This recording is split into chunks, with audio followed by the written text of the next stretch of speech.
Recording करी नहीं है।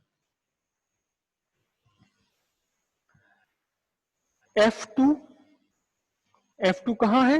F2 QR पर है। कैसी है? In the plane of paper है, आउटवर्ड, और BIL लेंथ है, मैंने B है तो लेंथ इसको मैंने B लिख लिया, BIB sine theta outward in the plane of loop. और F4 कितना है? F4 भी वही की वही है, इसकी लेंथ भी P स्मॉल b बनेगी, तो IBB sine theta outward in the plane of loop. दोनों ही प्लेन ऑफ लूप में है ये, F2 और F4 दोनों ही प्लेन ऑफ लूप में है, दोनों एक दूसरे के इक्वल है, दोनों एक दूसरे के अपोजिट है, इसलिए बैलेंस कर देंगे। तो हम क्या लिखेंगे यहां? Since F2 vector and F4 vector are equal and opposite acting in the same plane, hence क्या करेंगे ये? Balance each other. दोनों ने एक दूसरे को बैलेंस कर दिया, दोनों ने एक दूसरे को बैलेंस कर दिया, इनका तो किस्सा हुआ खत्म। अब यहां देखें जरा ध्यान से, F1 और F3 की बात रह गई। अब F1 और F3 को ध्यान से समझिए आप। F1 इस पर लग रहा है ऐसे जैसे इसे कोई ऊपर उठा रहा है, F3 यहां लग रहा है जैसे इसे कोई नीचे दबा रहा है। तो एक आर्म को ऊपर उठाया जा रहा है, एक आर्म को नीचे दबाया जा रहा है, दोनों का इफेक्ट मिलाकर क्या हुआ? दोनों का इफेक्ट मिलाकर ये हुआ कि ये कॉइल इधर उधर तो नहीं जाएगी, लेकिन आप ध्यान से देखिए, मैंने बीच में जो एक्सिस बना रखी है, इस एक्सिस के अबाउट इसने रोटेशन ले लिया, जो मैंने डॉटेड लाइन से बनाई हुई है ये एक्सिस, ये वाली, इस एक्सिस के अबाउट इसने क्या ले लिया? रोटेशन ले लिया, टर्न ले लिया इसने। तो हम टर्निंग इफेक्ट फाइंड करेंगे, टर्न ले लिया, टर्निंग इफेक्ट फाइंड करेंगे। ठीक है, क्या लिखते हैं? Since F1 vector and F2 vector are equal and opposite, not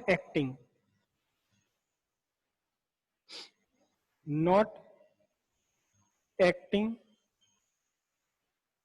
in the same plane, hence form a couple बना लेते हैं।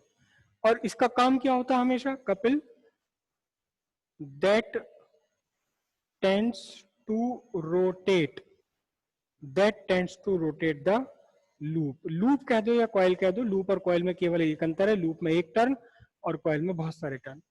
ठीक है, अब इसका टर्निंग इफेक्ट फाइंड करेंगे। Hence torque on the loop, magnetic torque है ऑब्वियसली क्योंकि मैग्नेटिक फोर्स है, तो magnetic torque on the loop. Torque कैसे फाइंड करते हैं हम? टॉर्क कैसे फाइंड करते हैं? मैं बच्चों वाली कहानी लिख दूं, perpendicular torque vector is equal to होता है R vector cross F vector. R क्या है? दोनों फोर्सेस के बीच का डिस्टेंस, दोनों फोर्सेस के बीच का डिस्टेंस, जो दो अलग अलग अपोजिट फोर्स लग रही हैं, और टॉर्क वेक्टर।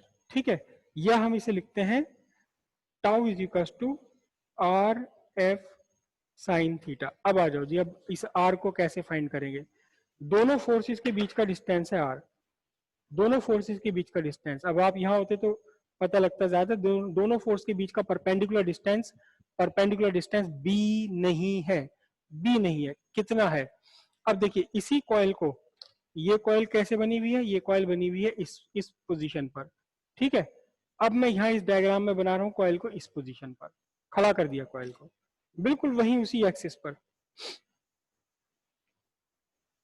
कॉइल को मैंने बिल्कुल ये लाइन और ये लाइन एक दूसरे के पैरेलल और इक्वल बनाना। ऊपर से देखने पर हमें दिखाई देगा सिर्फ Q पॉइंट और R पॉइंट। ये देखो ध्यान से, ये पॉइंट मेरा कौन सा है? Q, और ये पॉइंट है R। और जब मैंने इसको ऐसे वर्टिकल कर लिया तो मुझे सिर्फ कौन सी दिखाई दे रही है? सिर्फ दिखाई दे रही है QR। इसके नीचे दब गई PQ, और इसके नीचे इस कोने पे नीचे दबी हुई है कौन सी? इसके नीचे दबी हुई है RS। तो अब ध्यान से देखना, इस PQ पर एक फोर्स है ये वाली, जो कि वर्टिकली अपवर्ड्स थी, परपेंडिकुलर टू द प्लेन थी, वर्टिकली अपवर्ड्स ये वाली। ठीक है, और ये इस R पर ये वाली फोर्स है जो इनटू थी। देखो ध्यान से, मैं इन पेन्स को घुमा लूं तो एक तो ये वर्टिकली डाउनवर्ड है मेरा ग्रीन वाला पेन और रेड वाला पेन वर्टिकली अपवर्ड। मैंने फिर से, अब ये फोर्स ऐसे लग रही है, देखो इस पर ये फोर्स ऐसे लग रही है, समझ रहे हो? फोर्स अपनी जगह है, फोर्स की डायरेक्शन नहीं बदलने वाली, क्योंकि मैग्नेटिक फील्ड से डिसाइड होती है फोर्स की डायरेक्शन, कॉइल से डिसाइड नहीं होगी। अब ध्यान से देखना, ये देखिए ये पोजीशन है तो दोनों फोर्स के बीच का डिस्टेंस कम है, ये डिस्टेंस बढ़ा बढ़ा बढ़ा और दोनों फोर्सेस के बीच का डिस्टेंस ये मैक्सिमम हो गया, और फिर से ये क्या होगा, फोर्स के बीच का डिस्टेंस कम होने लगेगा। तो फोर्सेस के बीच का यहाँ जो इस कंडीशन में फोर्सेस के बीच का डिस्टेंस है ये बी नहीं है, परपेंडिकुलर डिस्टेंस बी नहीं है, बल्कि परपेंडिकुलर डिस्टेंस ये वाला है, यहां से यहां तक, ये है perpendicular distance between the two forces.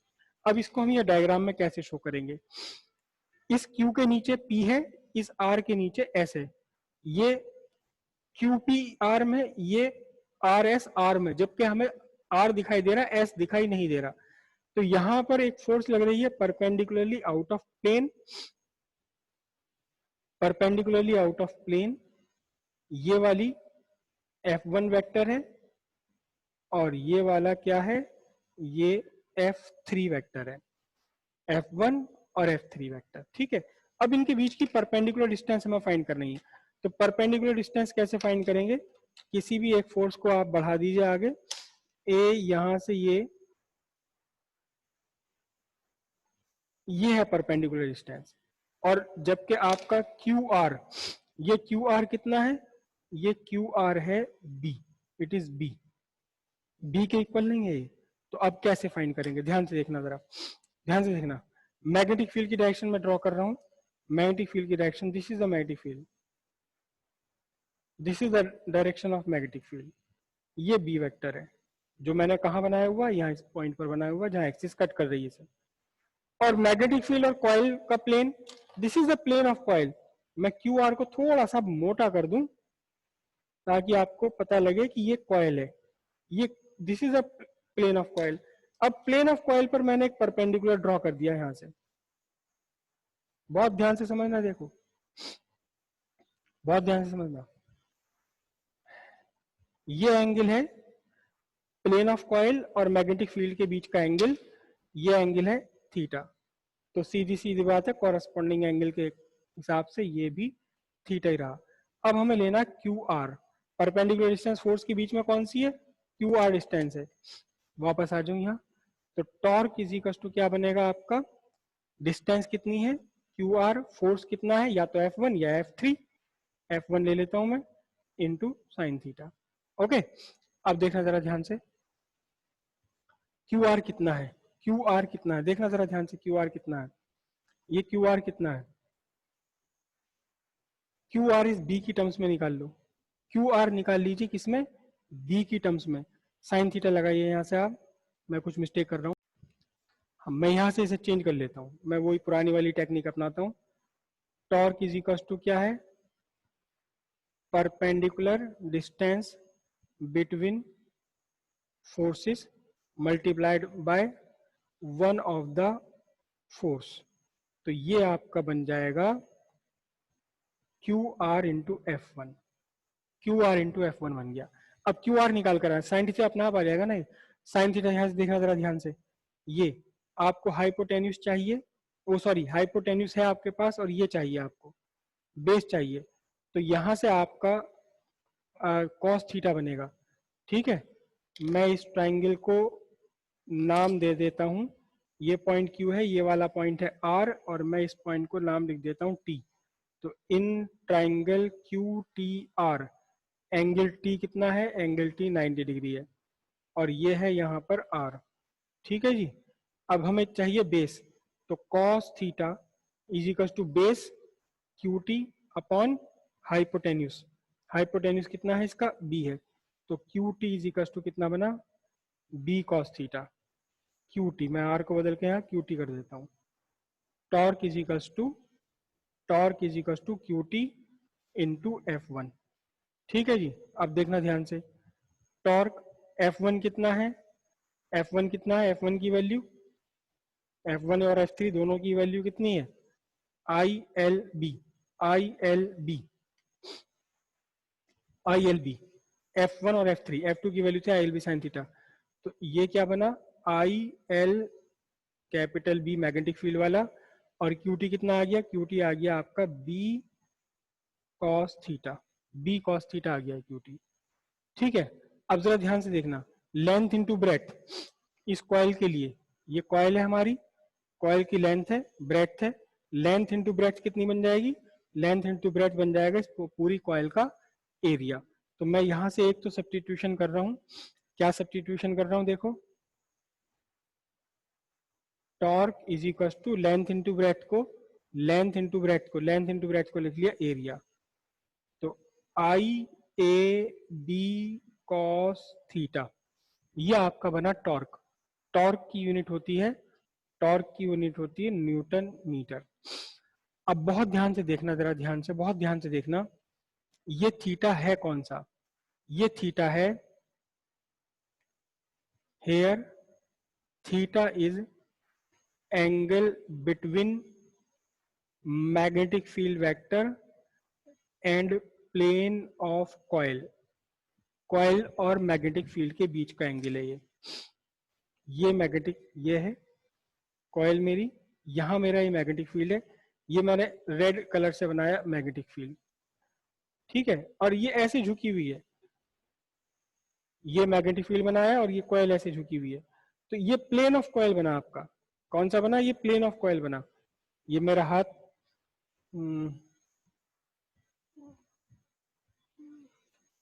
ये स्केल प्लेन ऑफ कॉइल है, ये स्केल प्लेन ऑफ कॉइल है, और थीटा क्या है, प्लेन ऑफ कॉइल और मैग्नेटिक फील्ड के बीच का एंगल है ये रहा थीटा, प्लेन ऑफ कॉइल और मैग्नेटिक फील्ड के बीच का एंगल थीटा है। लेकिन टॉर्क जो है, टॉर्क अपने आप में एक वेक्टर क्वांटिटी है। तो अब हम इसे वेक्टर कैसे निकाल कर लाएंगे, देखो जरा ध्यान से, मैंने एक कॉइल के ऊपर मैंने एक परपेंडिकुलर ले लिया, एक ये जो ग्रीन वाला मेरा एरो है, ये ग्रीन वाला एरो, ये कॉइल के साथ 90 डिग्री बना रहा है, कॉइल के साथ दोनों तरफ 90 डिग्री बना रहा है। कैसे बनाया देखो, ये कॉइल थी और ये मेरा हाथ कॉइल का प्लेन है, मेरा हाथ इस टाइम प्लेन ऑफ कॉइल है, मैंने इस हाथ के ऊपर ऐसे परपेंडिकुलर यहां ड्रॉ कर लिया, एक परपेंडिकुलर ड्रॉ कर लिया, किसके ऊपर ड्रॉ कर लिया, plane of coil, surface of coil के ऊपर। अगर मेरी कॉइल घूमती है, ये कॉइल घूमती है, तो इसके साथ साथ इसके ऊपर जो परपेंडिकुलर ड्रॉ किया हुआ है, ये परपेंडिकुलर भी इसके साथ साथ घूमेगा। क्यों, क्योंकि मैंने जो ग्रीन वाला पेन लगाया हुआ है, ये इस प्लेन ऑफ कॉइल के परपेंडिकुलर, मैं फिर से स्केल लगाता हूँ, ये this scale is the plane of coil, तो ये दोनों एक दूसरे के कैसे हैं, ये दोनों एक दूसरे के परपेंडिकुलर है, दिख रहा है परपेंडिकुलर, मैंने उल्टा कर दिया इसे फिगर को, तो ये एक दूसरे के परपेंडिकुलर है, वो लाइन मैंने यहां ड्रॉ करी है। अब बहुत ध्यान से देखना, जरा बहुत ध्यान से देखना, छोटी सी बात है, बस ये छोटी सी बात है, और एक बहुत पुराने स्टूडेंट के मैं वर्ड अगर दोहराऊं उसकी बात है, सर मुझे तो यू ही समझ में आता, कहाँ आप थीटा लिख दो, कहाँ आप अल्फा लिख दो, अभी तो थीटा लिख रखा था, अभी से अल्फा लिख दिया। देखो भाई दोनों अलग अलग है, ध्यान से समझना, देखिए ध्यान से, ये पूरा एंगल कितना है, ये वाला एंगल आप सब मेरे सामने है नहीं, मैं ही बता दूं, ये 90 डिग्री का है। क्यों, क्योंकि मैंने ये जो लाइन ड्रॉ करी है, ये प्लेन ऑफ कॉइल के परपेंडिकुलर ही तो ड्रॉ करी है। कॉइल को मैं थोड़ा सा और थिक बना दूं, ये है आपकी कॉइल मोटी सी, तो ये जो मैंने ड्रॉ किया है रेड ग्रीन वाला लाइन, ये कॉइल के परपेंडिकुलर करा, ये थी कॉइल, कॉइल के ठीक परपेंडिकुलर मैंने ड्रॉ कर लिया, देख रहे हो, थोड़ा सा मुझसे एंगल गलत बन गया, वो कॉइल के परपेंडिकुलर ड्रॉ कर लिया मैंने। अब ये तो कॉइल के ऊपर का परपेंडिकुलर, और ये है मैग्नेटिक फील्ड, ये मैग्नेटिक फील्ड है। अब जरा ध्यान से देखो, ध्यान से समझना, बहुत ध्यान से समझना इसे, एंगल थीटा कौन सा है, एंगल थीटा ये वाला है, एंगल थीटा किस किस के बीच, मैग्नेटिक फील्ड वेक्टर और कॉइल के बीच में, कॉइल प्लेन ऑफ कॉइल के बीच, ये एंगल थीटा 90 है थीटा, और मैं इस एंगल को लिख रहा हूं अल्फा, इस एंगल को लिख रहा हूं अल्फा। तो आप में से ज्यादातर बच्चे आराम से बता सकते हैं कि ये एंगल अल्फा और ये एंगल थीटा दोनों का सम मिलकर के ये वाला एंगल है, और कितना है ये वाला एंगल, ग्रीन पेन से लेकर के मेरी प्लेन ऑफ कॉइल तक ये है एंगल 90 डिग्री। तो alpha plus theta equals 90 degree हो गया। अब देखो जी, अल्फा कौन सा वाला, ये वाला angle, this angle is alpha. ध्यान देना, theta is the angle between plane of coil and the magnetic field, ये आपका ब्लैक वाला प्लेन ऑफ कॉइल है, ये मैग्नेटिक फील्ड है। Theta is the angle between plane of coil and the magnetic field. Alpha is the angle between magnetic field vector and perpendicular drawn on the plane of coil. ये green वाली line क्या है? Green वाली line है perpendicular drawn on the plane of coil. तो alpha क्या बना? Alpha बना आपका angle between magnetic field vector and the perpendicular drawn on the plane of coil. तो अब यहां ध्यान से देखना, ठीक है। अल्फा क्या है? अल्फा मैंने लिखा, अल्फा है एंगल बिटवीन, सीधा बी वेक्टर लिखूं, B vector and perpendicular drawn on the plane of coil, perpendicular drawn on the plane of coil। तो इसलिए alpha plus theta equals 90 degree. तो सीधी सीधी सी बात है भाई, थीटा कितना हो गया? थीटा हो गया आपका 90 माइनस अल्फा। अब थीटा हो गया 90 माइनस अल्फा, मैं थीटा को यहां सब्स्टिट्यूट कर दूं, तो टॉर्क इज इक्वल टू क्या बना? I A B cos 90 minus alpha. और कॉस 90 माइनस अल्फा क्या होता है? सबको पता है, सारी दुनिया जानती है, 90 माइनस अल्फा होता है साइन अल्फा। तो I A B sine alpha newton. ये आया फॉर्मूला टॉर्क का। ये बढ़िया वाला फॉर्मूला है, कंपनी वाला ओरिजिनल, ये लोकल वाला फॉर्मूला है। हालांकि ये भी कभी कभार यूज हो जाता है, कभी कभी कंपनी की चीज फेल हो जाती है लोकल के सामने। तो ये वाला फॉर्मूला ध्यान रखना है कि थीटा क्या है? थीटा है angle between B vector magnetic field direction and plane of coil. यहां अल्फा कौन सा है? Angle, angle between B vector and perpendicular drawn on the plane of coil. बड़ी अजीब अजीब से वो होते हैं इसमें, क्या कहते हैं, टंग ट्विस्टर। मतलब बताओ, कोई पहली सी बोल दी, alpha is the angle between magnetic field vector and the perpendicular drawn on the plane of coil. इससे ज्यादा मुसीबत, इससे ज्यादा कॉम्प्लिकेटेड लैंग्वेज नहीं बन सकती थी फिजिक्स में। आवाज हो जी, वापस आ जाओ। तो ये टॉर्क कितना बना? टॉर्क बना I A B sine alpha. Correct. ये किसके लिए है? ये है फॉर लूप। लूप का मतलब हैविंग वन टर्न, केवल एक चक्कर है। ये केवल एक चक्कर का लिए। अब देखो मेरी कॉइल है, यहाँ मेरी कॉइल में कितने टर्न्स है? 3। तो जैसा एक के लिए वैसा 3 के लिए, 3 से मल्टीप्लाई कर दो, ठीक है। तो क्या बना? For a coil having n turns, total मिलाकर इसमें n टर्न्स है, n से मल्टीप्लाई कर दीजिए, torque is equal to N I A B sine alpha newton metre. ये फॉर्मूला बन गया। लेकिन जरा देखें तो सही, एन आई ए क्या है? एन आई ए है एम। एम एम एम क्या है? एम क्या है? एम है मैग्नेटिक डाइपोल मोमेंट। ये हमने कॉइल वाली, कॉइल की मैग्नेटिक फील्ड में निकाल लिया था पहले ही, जहां उसको बार मैग्नेट के साथ कंपेयर किया था। Magnetic dipole moment of the coil, correct. तो अब क्या करा जी? अब एन आई ए को हटाकर रख दिया M B sine alpha.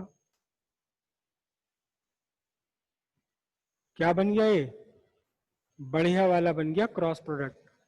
Torque vector equals M vector cross B vector newton metre. ये आपका बना फाइनल फॉर्मूला।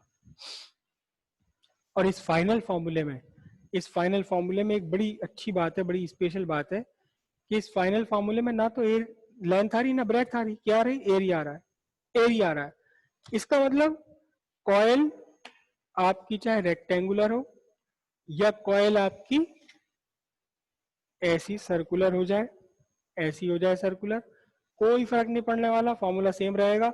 रेक्टेंगुलर है तो रेक्टेंगल का एरिया ले लो, सर्कुलर है तो सर्कुलर का एरिया ले लो, किसी और शेप की है तो वो एरिया ले लीजिए। सीधी सी बात है, टॉर्क किन किन फैक्टर्स पर डिपेंड करता है? टॉर्क डिपेंड करता है number of turns in the coil पर, current in the coil, area of cross section, larger the coil larger the torque on it, larger the number of turns in the coil, larger the torque on it, stronger the magnetic field in which it is kept, larger is the torque, and also depend on the orientation, this angle, this theta, this alpha is called orientation, इसे कहा था orientation। तो ये तो बन गया जी formula. अब जरा इस फॉर्मूले को डिस्कस करके देख लें, जरा ध्यान से देखना, जरा ध्यान से देखना, बहुत ध्यान से देखना। मैं रेड पेन लगा देता हूं, ये है जी मेरा मैग्नेटिक फील्ड, ये मैग्नेटिक फील्ड है और ये कॉइल है, ठीक है। और ये कॉइल के ऊपर, कॉइल के प्लेन पर ये मेरा क्या चीज है, ये perpendicular on the plane of coil. अगर मेरा ये घूमेगी, कॉइल घूमेगी, तो इसके साथ परपेंडिकुलर भी घूमेगा, क्योंकि परपेंडिकुलर ही रहना है इसको तो हमेशा, इसको तो हमेशा परपेंडिकुलर ही रहना, ग्रीन वाले पेन को। किसके परपेंडिकुलर? कॉइल के परपेंडिकुलर रहना, करेक्ट। अब जरा ध्यान से देखना, बहुत ध्यान से समझना इस बात को, बहुत ध्यान से समझना, क्योंकि टॉर्क के फॉर्मूले में ये एंगल आ रहा है। कौन सा एंगल आ रहा है? रेड पेन और ग्रीन पेन के बीच वाला एंगल आ रहा है टॉर्क के फॉर्मूले में, ये है अल्फा। तो जैसे जैसे कॉइल घूमती वैसे वैसे ये एंगल बदलता है। आप सबको दिखाई दे रहा होगा इस टाइम कि ये जैसे जैसे मैं एंगल घुमा रहा हूं, देखो इस टाइम रेड पेन और ग्रीन पेन के बीच एग्जैक्टली 90 डिग्री है। मैं यहां से कॉइल घुमाऊं, रेड पेन और ग्रीन पेन के बीच का एंगल बदलता जा रहा है, बदलता जा रहा है, बदलता जा रहा है, और यहां पहुंचकर रेड पेन और ग्रीन पेन के बीच का एंगल 0। मतलब magnetic field and the perpendicular drawn on the plane of coil are at 0 degree with each other, 0 angle पर है एक दूसरे के साथ में।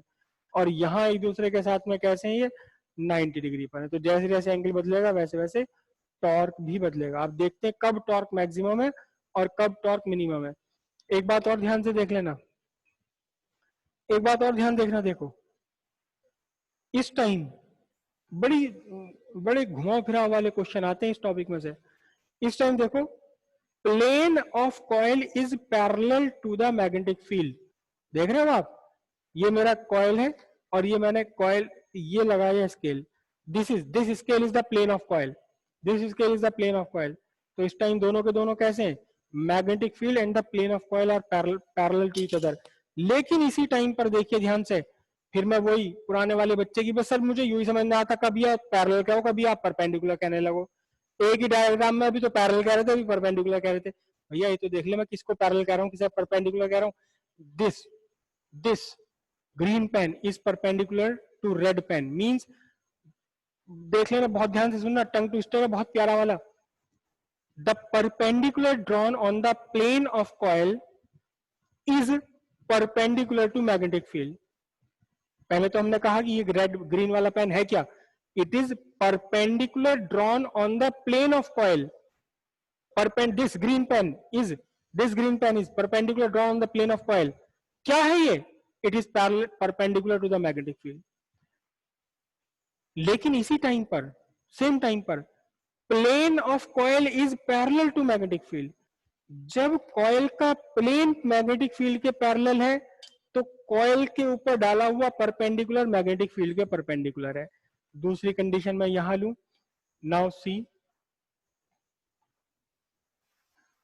The perpendicular drawn on the plane of coil is parallel to the magnetic field simultaneously. ठीक इसी समय पर the plane of coil is perpendicular to magnetic field, this is the plane of coil, plane of coil is perpendicular to magnetic field. तो दोनों ही फॉर्मूले आप use कर सकते हो। ये कॉस थीटा वाला फॉर्मूला भी यूज कर सकते हो, ये साइन अल्फा वाला भी यूज कर सकते हो। डिपेंड करता है कि आपकी प्रॉब्लम में, आपके क्वेश्चन में, आपके सामने कौन सा एंगल है। अगर एंगल है आपके पास, angle between the magnetic field vector and plane of coil, तो ये वाला लगा लो। अगर आपके पास एंगल है कैसा? अगर आपके पास एंगल है कौन सा वाला? Angle between magnetic field vector and perpendicular drawn the plane of coil, तो ये वाला लगा लो। और वैसे तो सिंपल सी बात है, कोई सा भी एक एंगल गिवन हो, आप 90 में सब्ट्रैक्ट करके दूसरा निकाल लो, फर्क ही क्या पड़ता है? फालतू की बातें। ये वाला फॉर्मूला और ये वाला फॉर्मूला एक ही है, ये फॉर्मूला भी यही है, ये फॉर्मूला भी यही है, दोनों फॉर्मूले एक ही है, कोई इसमें अंतर है नहीं। इसे कहते हैं लोकल फार्मूला, एक इसे कहते हैं ओरिजिनल कंपनी का फार्मूला, है दोनों बिल्कुल एक ही। चलो वापस आओ यहाँ। अब यहाँ देखिए ध्यान से, यहाँ देखिए जब अल्फा की value when alpha equal 0, alpha 0 कब होगा? अभी आपको बताया अल्फा 0 होने का मतलब ये मैग्नेटिक फील्ड वेक्टर और ये जो परपेंडिकुलर ड्रॉ किया मैंने कॉइल पर, ये दोनों पैरेलल है। तो इसका मतलब क्या है? अल्फा 0 का मतलब क्या है? Perpendicular drawn on the plane of coil is parallel to magnetic field vector, या इसी को हम दूसरे फॉर्म में क्या कह सकते हैं? दूसरे शब्दों में हम कह सकते हैं क्या? Plane of coil is perpendicular to B vector. और उस केस में जब अल्फा इज इक्वल टू 0 होगा तो यहां आप साइन 0 रखोगे तो आपका टॉर्क कितना हो जाएगा? बिल्कुल absolute 0। This is the minimum value of torque.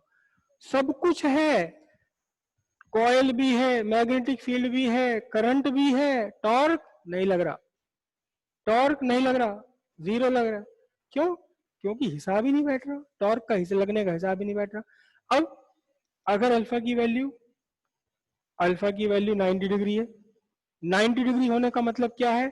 90 degree होने का मतलब ये है, देखो फिर से बता दूं, देखो ये रेड वाला मैग्नेटिक फील्ड, रुक जा, ये रेड वाला मैग्नेटिक फील्ड, ओके, और ये कॉइल, और ये कॉइल के ऊपर का परपेंडिकुलर मेरा ग्रीन वाला, ए यूं ऐसे ऐसे, मतलब अल्फा की वैल्यू 90 होने का मतलब क्या है? मैग्नेटिक फील्ड और perpendicular drawn on the plane of coil, ये दो आपस में परपेंडिकुलर है। तो आप खुद देखिए प्लेन ऑफ कॉइल कैसा है? ये plane of coil parallel to magnetic field है, अल्फा 90 डिग्री, तो इसका मतलब क्या होगा? परपेंडिकुलर ड्रॉन, इस पर क्या लिख दिया मैंने? Perpendicular drawn on the plane of coil is parallel to B vector, या इसे दूसरे शब्दों में क्या कहेंगे हम? दूसरे शब्दों में कहेंगे कि plane of coil is parallel to B vector. Plane of coil parallel है बी वेक्टर के, तो फिर टॉर्क की वैल्यू मैक्सिमम हो जाएगी, क्योंकि आप जानते हैं कि साइन 90 मैक्सिमम हुआ करता है। कितनी होगी टॉर्क की maximum value? M B newton metre. This is the maximum value of torque. Torque maximum कब? जब जब plane of coil parallel to magnetic field है। टॉर्क की वैल्यू मिनिमम 0 कब?